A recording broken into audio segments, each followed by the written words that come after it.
você é pai, se você é mãe, gostaria de aprender um pouco mais desse universo tão complexo e tão vasto que é o desenvolvimento humano, começando pela fase onde seus filhos são ainda crianças. O conceito de hoje que eu gostaria de dividir com você aí é sobre a mãe suficientemente boa. Bom, o que significa esse conceito? Esse conceito foi criado pelo doutor Winnicott, que era um médico pediatra e psicanalista. Nos anos de 1953, ele veio com esse conceito, revolucionou o ambiente psicanalítico, porque ele veio trazendo essa explicação sobre o que é ser uma mãe não boa nem má, mas uma mãe suficientemente boa. E o que isso tem relação com o que quando nós vamos criar os nossos filhos? Bom, de acordo com esse conceito, toda mãe ou todo pai ou cuidador de uma criança deve ter, sim, envolvimento próximo com aquela criança.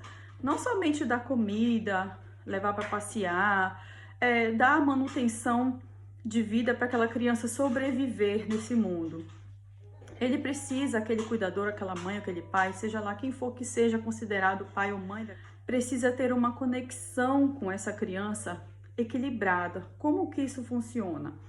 Não ser nem extremamente autoritário, ausente, negligente e nem ser extremamente super protetor, o que é chamado também de pai ou mãe que engolfa aquela criança, ou seja, aquela criança que não é permitido a ela se individualizar, ela não tem permissão de ser diferente do pai ou da mãe, de pensar diferente, de agir diferente, de fazer coisas diferentes. Então, esses dois extremos, dentro desse conceito, são negativos, porque a criança não consegue fazer essa ligação com a mãe, especialmente com a mãe, porque ela fica se sentindo que ela não tem o direito de se desenvolver, de formar o seu próprio ego. Então, por causa disso, geram diversos problemas no futuro, talvez transtornos de personalidade. Não aqui simplificando, porque um transtorno de personalidade, ele se desenvolve por diversos fatores, não só fatores como a criação, na hora da criação, do desenvolvimento infantil relacionado com a mãe, mas também tem relação com a genética, com a epigenética, que é como aquela pessoa cresceu, em que ambiente ela cresceu. E também tem a relação social, em como aquela pessoa absorveu o mundo ao redor dela e como ela se desenvolveu. Então é bem complexo quando se fala de transtorno de personalidade. Mas esse pode ser um fator que, se aquela mãe ou aquele cuidador não for uma mãe suficientemente boa, aquela criança pode crescer sim com transtornos de personalidade. A criança, até o último trimestre da gravidez, dentro da barriga da mãe, é o momento em que a criança, o bebê, se desenvolve, o cérebro cresce mais rápido. Então, até os 2 anos de idade, aquele ser humano, aquela criança, está absorvendo o mundo ao seu redor de uma forma muito intensa. Então, se durante esse período aquela criança passar por problemas como estresse, abuso, negligência e a mãe não for presente de forma emocional, vamos dizer um exemplo, como se uma mãe que dá tudo para os filhos, ela dá uma boa escola, ela dá boas roupas, ela dá uma boa casa, aquela criança tem diversas babás, tem tudo o que ela quer, mas aquela mãe não é emocionalmente presente. As emoções daquela criança são negligenciadas. É aquela mãe que ela não consegue interpretar o que o filho precisa de uma forma correta, porque ela não se conecta, ela não observa as necessidades emocionais daquele filho, daquela filha. Então ela só atende baseando no mundo dela. Ela é bastante egocêntrica, ou mãe, ou pai, ou cuidador.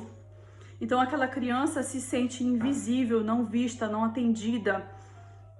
Então esse é um fator que realmente influencia no desenvolvimento infantil, no desenvolvimento cerebral, e aí vem outros fatores relacionados em que eu quero falar nos próximos vídeos com mais detalhes, que é também a relação do apego que a criança desenvolve com a mãe nos primeiros anos de vida, com o cuidador, o quanto que isso influencia também no desenvolvimento da personalidade daquela criança que vai se tornar um adulto. Eu vejo que hoje muitas pessoas falam, vivemos num mundo cheio de narcisistas ou cheio de psicopatas e queremos mudar isso.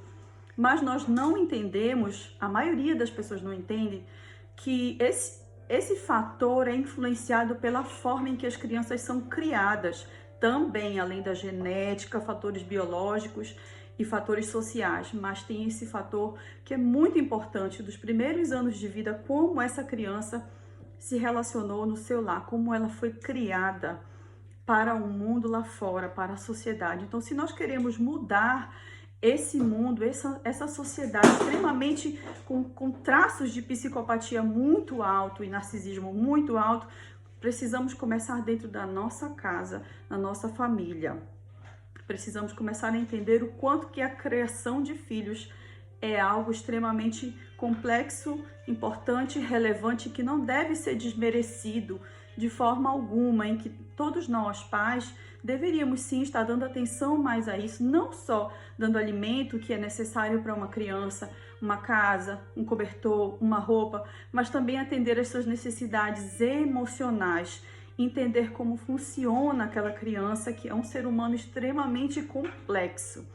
Então, gente, eu espero poder ter te ajudado.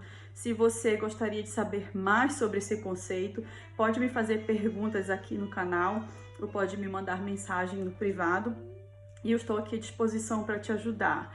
Eu tenho um fascínio por desenvolvimento humano, eu estudo muito essa área, eu leio livros, eu faço seminários, eu amo o ser humano na sua complexidade, e eu acredito sim que nós podemos transformar o nosso meio através do nosso conhecimento de como essa máquina funciona.